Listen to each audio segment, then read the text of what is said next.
previously on Crappy Game Reviews. The second the old PS2s start dying of old age, your only source of PS2 games will be piracy through PC emulators, and that sometimes just doesn't work. That's a video in and of itself though, and I should get back to the actual topic of this video.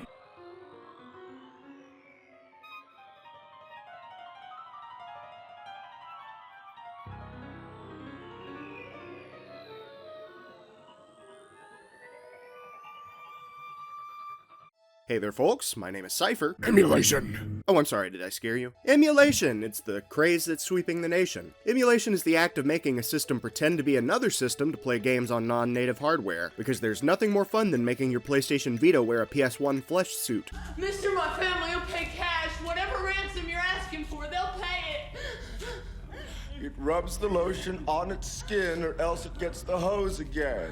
There's plenty of hot debates on the web over what's the better way to experience older games. Many people say original hardware is the best way to play games, while others argue that as time goes on, it becomes less and less possible to play around with original hardware. And many games just flat out look and play better on emulator. I mean, come on, which of these would you invite over to dinner? Both sides of this argument have some truth to them. Emulator fans are right in that old consoles are not getting any younger. Hell, my PS2 disk drive failed last week, and many of these old controllers are just truly awful. I'm sorry, DualShock 2 fans. This controller is disgusting, and you're wrong. Original hardware fans are also right, though. Many of these games just don't work right on emulators. Don't get me wrong, the technology is getting better. Hell, just the past 2 years alone, Ace Combat 4 for the PS2 has gone from functionally unplayable to almost perfect with a couple of weird terrain glitches and some blotchy sun issues, for which I recommend Eucerin. But original hardware just runs games how they're meant to be played. Sure, the PS1 doesn't run at 144 frames per second, and it doesn't have the ultra-comfortable Xbox Series or other modern controllers attached to it, well, unless you're a psychopath like me. It might be a little more inconvenient at times to sit down and fire up the old Snoy Piss Uno, but damn it, it plays Spyro. All you have to do is press the power button. So obviously, as you can tell, I tend to be in the play it on original hardware camp. Though I do need to clarify that I'm not opposed to emulation. Hell, emulation is one of my top 5 favorite ways to go to federal prison, NFA violations being the other 4.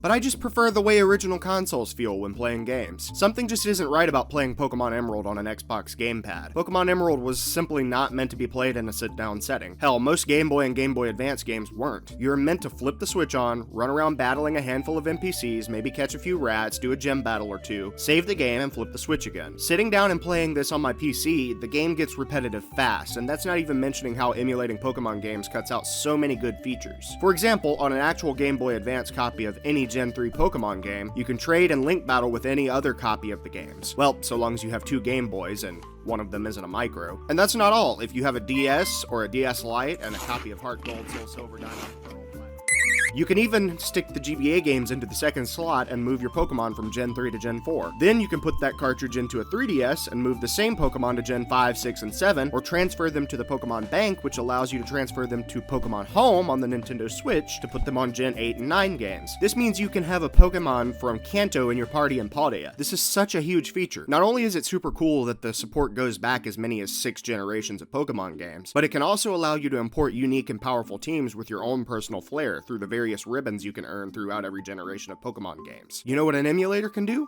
Well, it lets you play Drill Dozer without requiring you to take out a mortgage.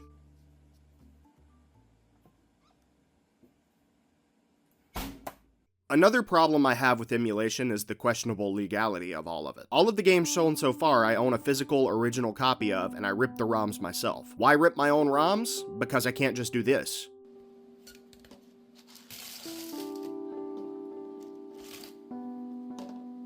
It's arguable whether this is required. Most people seem to agree that if you own a copy, you can just download a ROM, ISO, CSO, or CHUD file, whatever, on the internet. But the problem I have is both of these options are not explicitly legal. They're both in legal gray areas instead. What is most definitely not legal is distributing them or flat out pirating them. So while there are a lot of heroes out there ripping rare ROMs off of Game Gear carts and uploading them for all to enjoy, you won't catch me doing it. I can't go to prison, I have a dog to feed. Now, most companies don't enforce these laws with games more than a couple of generations old, because, you know, why would they? People that want to pirate games are going to pirate games, and it's not like Sony or DreamWorks has any plans to re-release Shrek's Treasure Hunt, so it's not really hurting anything for people to upload them and create software to play them on other consoles and PCs. Some companies, however, would kick your cat just for thinking about it. Let's hope Nintendo doesn't send a hit squad to my location after this video. All that said, I do also think that emulation is not only necessary due to skyrocketing prices for retro consoles, but sometimes it really is the best way to play some games. For example, games on the PSP.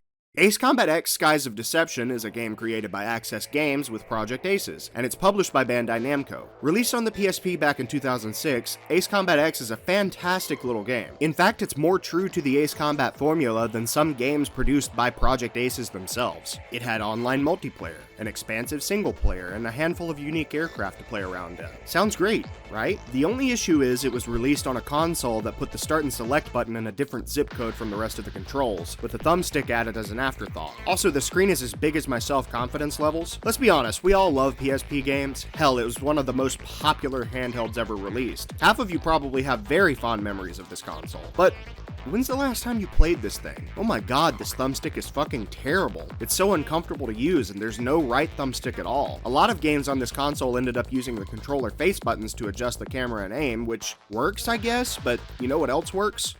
Ringworm.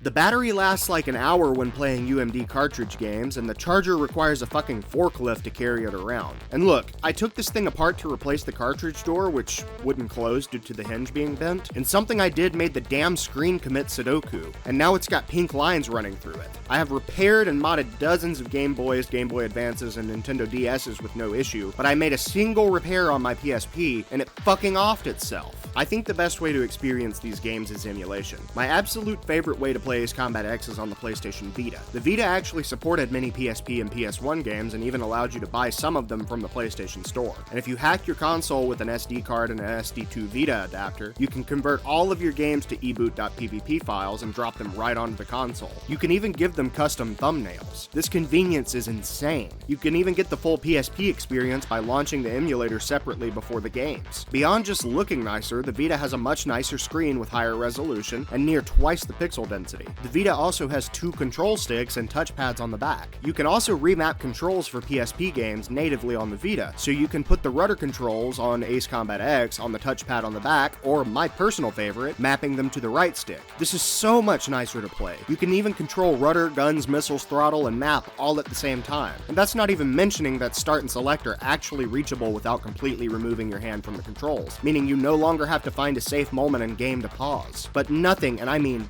nothing, beats playing this game on PC. It's so good. Since PSP was natively widescreen, you can run these games up to whatever resolution your modern monitor is, and there will be absolutely minimal stretching if any. And you can run the resolution so absurdly high and get easily applied texture packs dropped in, and suddenly these games look better than the PS2 games from the era. And that's not even mentioning that these texture packs that you can get replace Sony button prompts with Xbox ones, and you can now map every single control to its proper location on a controller to correspond with every other game in the series. While it does feel a little blasphemous to have Microsoft Xbox button prompts on my PSP games, this entire process is so painless and simple to understand that I don't even bother playing PSP games any other way most of the time. Oh, and PlayStation 1? Don't get me wrong, there's nothing wrong with just breaking out the old PS1 and playing some Cash Banuka and Simon the Door games. Pretending to be Kid Icarus is one of my favorite pastimes, but there's a lot to be said for just firing up DuckStation. If firing up the PS1 is like eating a nice bowl of fancy instant ramen, DuckStation is like going out to a fine Japanese restaurant. While it is a little more trouble, it offers improved resolutions, modern controllers with better joysticks, a more comfortable controller layout, and it can even filter out some of the wobbling you get in old PlayStation 1 games sometimes. Best of all though, BIOS swapping lets you play games region-free, which means emulating is not just better for many games, but required. Without emulation, games games like Ace Combat 3's Japanese version would never be experienced by the average English speaker, which would be a travesty because that game is completely different from Western releases and nearly 3 times as long, with anime cutscenes drawn by the same production team who made Ghost in the Shell. This game was never fully translated, because for some reason Namco didn't believe it would do well in the West. So without emulation, we never would have gotten fan translations like Project Nemo or the later Load Word Team full game translation, the former of which translated all of the dialogue, and the latter of which translated almost everything else in the game from letters and cutscenes to data swallow entries in the menus, and even finally translated the saving and loading screens so I can tell what the fuck I'm doing.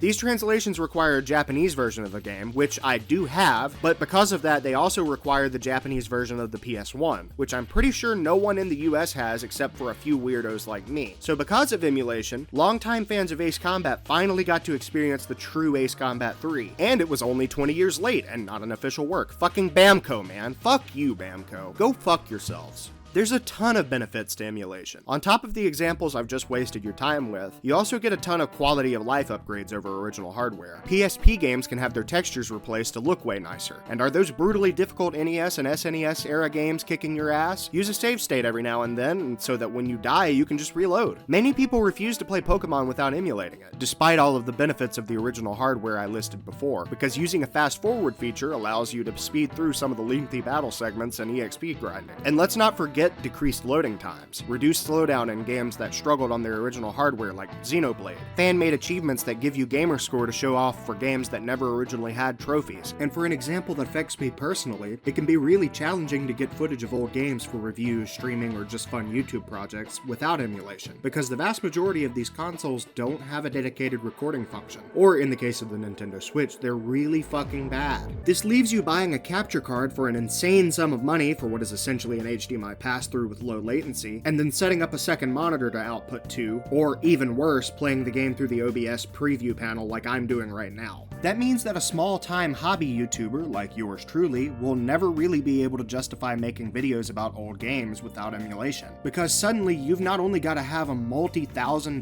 PC to edit and play games on, but also $200 to $300 capture card, a $200 to $300 monitor, plus the cost of old consoles and games and controllers, which aren't exactly getting cheaper or more available by the day. And to make matters worse, some consoles like Game Boy and NES aren't even compatible with many capture cards due to a lack of HDMI or AV output on those consoles, which means you have to buy a bootleg third-party console to play the games, or in the case of the Nintendo 3DS, you have to have your system modified for use with a capture card, which is bad because there's not a lot of people doing those mods anymore, and they're not exactly something you can do by yourself. The process of modding the 3DS can actually destroy the console, and sometimes the mods that you do just break over time and leave you with a worthless brick. Need I remind you that a 3DS these days is the price of a lightly used car? There's 1,000 good reasons to play games on an emulator. Hell, due to convenience, emulators are even used officially. For example, a Nintendo Online subscription gives you access to Nintendo 64, Sega Genesis, Game Boy, Game Boy Color, Game Boy Advance, NES, and SNES, all emulated right there on your Nintendo Switch. The current Xbox can even play many original Xbox and Xbox 360 games. All you need to do is insert a disc or buy the game digitally. Many big companies like Sega, Nintendo, and Sony have even been releasing classic or retro consoles, and these use emulation too, although most of them are a lot more refined than just slapping an NES ROM into an emulator and selling it. I said most. These are such a cool way to play some old games. You simply plug them into your TV, grab the controller, and start playing. It's kinda like playing an original console without the hassle of changing discs. And they look so cool! The SNES Classic even has its own little stylized menu that's just so cute. However, there are several problems with both the emulation apps on the new consoles and even the retro stylized consoles. One problem is that games just don't run right, a classic emulator problem. I tried playing Mario 64 on the Nintendo 64 emulator on Switch, and I compared it to the 3D All-Stars re-release and to the original on N64 because I have all of those available to me. And something about the Switch emulated version is just not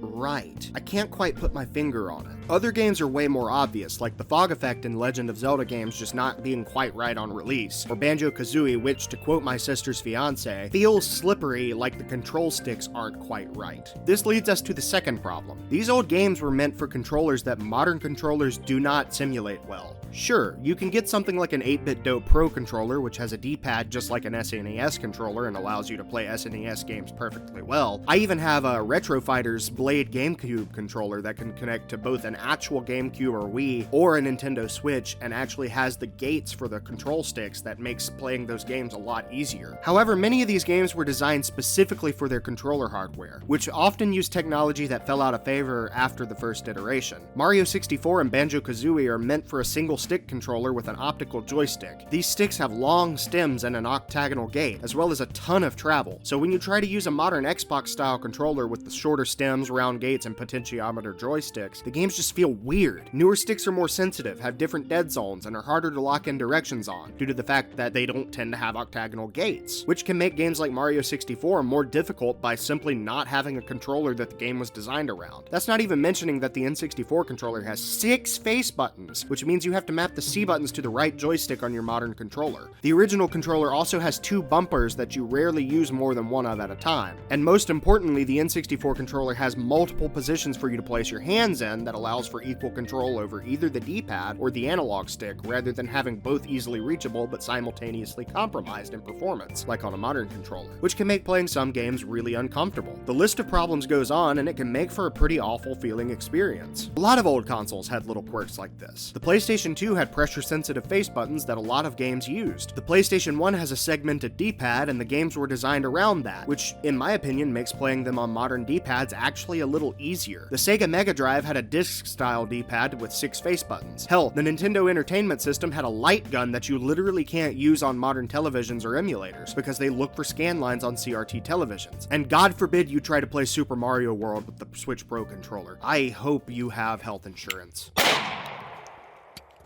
Of course, there's companies making modern controllers and adapters to fill the gaps and make emulation a little more palatable, but these controllers are often terrible, and even when they're not, you're gonna need to set back a not insignificant sum of money if you want to play even a handful of older systems close to the way they were meant to be played, especially if you buy from first-party manufacturers. Nintendo thinks their SNES controller is made of fucking gold. Nintendo, 8BitDo has a controller with the same D-pad and face buttons and has real triggers, thumbsticks, and most importantly a home button so you can use it outside of the SNES app. Why are you charging this fucking much for a controller that only works properly with the SNES app? Since when are third-party controllers better than you at controllers? Where the fuck did we fuck up?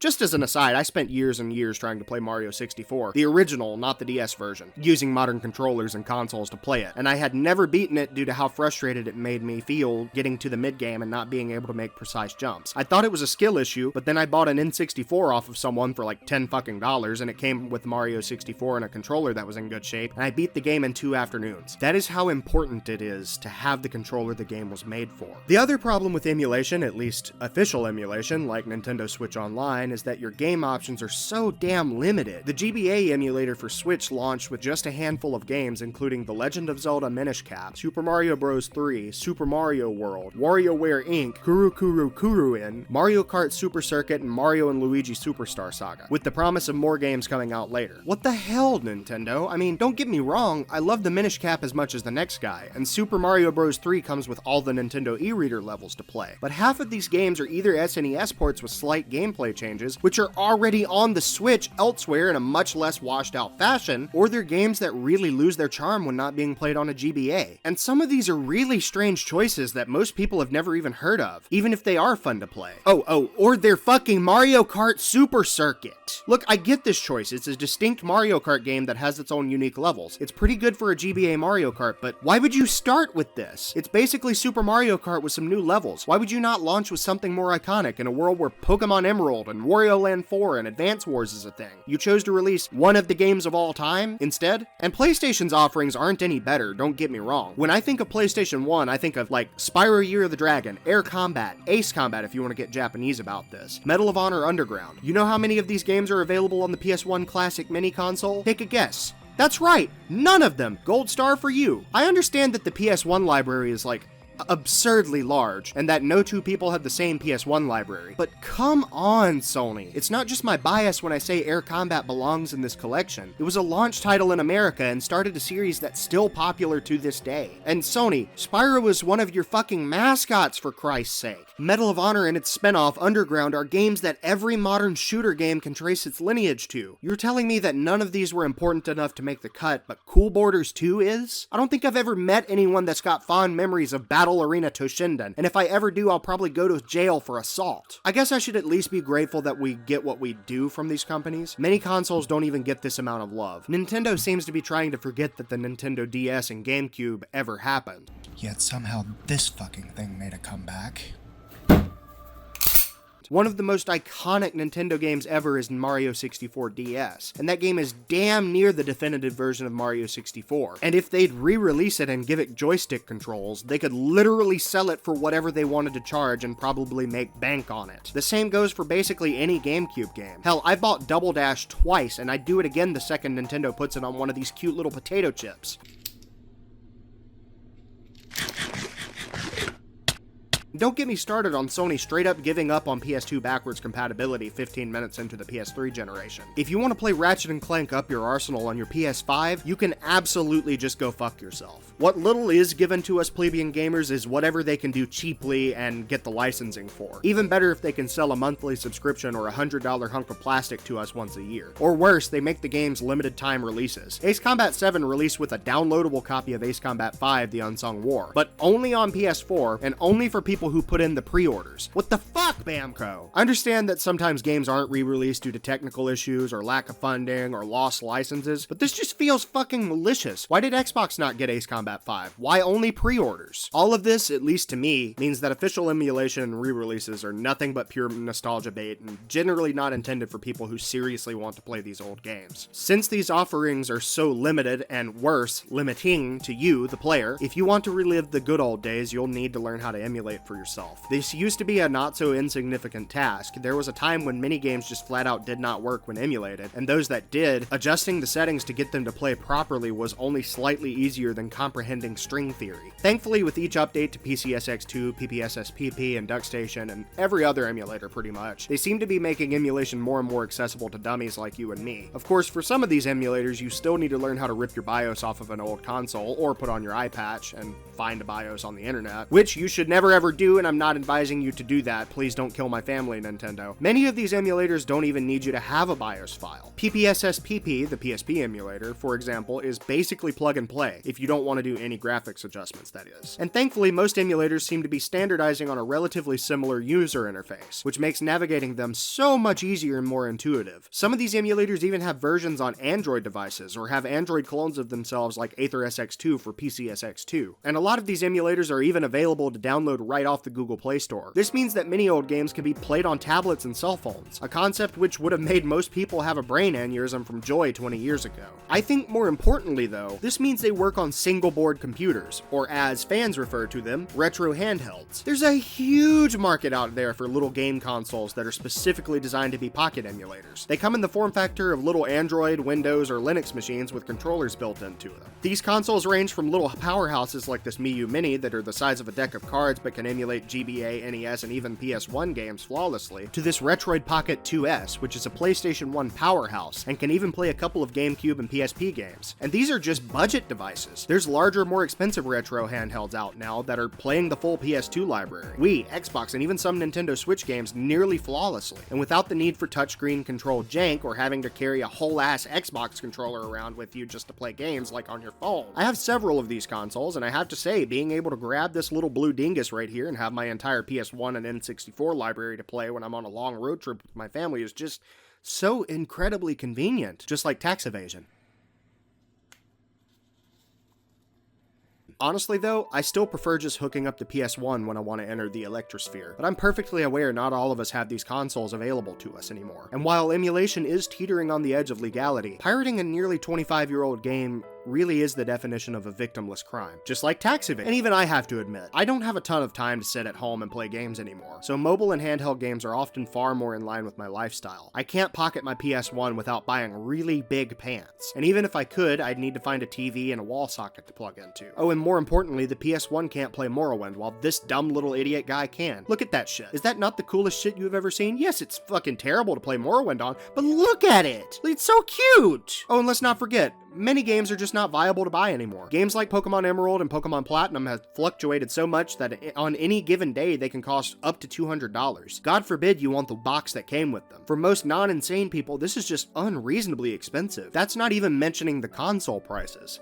3DSs can range from $200 to even $300 or $400, and GameCube accessories aren't getting any cheaper either. To add to that, these machines are getting older and having more breakdowns by the day. Probably the worst part of all of this is that physical media isn't going to be around forever. I've touched on this before in the Hat in Time video, but your old Game Boy cartridges are literally rotting away in that shoebox in the attic right now. The batteries are going to leak and the solder joints on the chips inside are most likely going to crack. You're going to get rot on the PCB. Your shelf of PS1 discs are being destroyed every minute by disc rot. And that SNES on your shelf, that PlayStation 2 in your drawer, that Game Gear in your basement, they're all just ticking time bombs waiting to break down in some terribly difficult or impossible to repair way. Consoles are just little machines with lots of little parts, and if there's one thing you can guarantee in life, it's that machines break. I have an original DMG Game Boy that no longer works because the screen went completely blank. My PS2 disc drive stopped working not too long ago, and while I have the skills to attempt repairing both of these things and don't have much to lose by trying it, I'm way more prepared to attempt repairs and upgrades than the average person is. And it's been my hobby for years to fix things like this, so I've had tons of practice. Your average person isn't going to get off their 9-to-5 job, whip out the soldering station, and start fixing old tech just so they can play Mario's Picross on original hardware. They're going to grab their phone, download an emulator off of the Google Play Store, play it for 15 minutes, and go,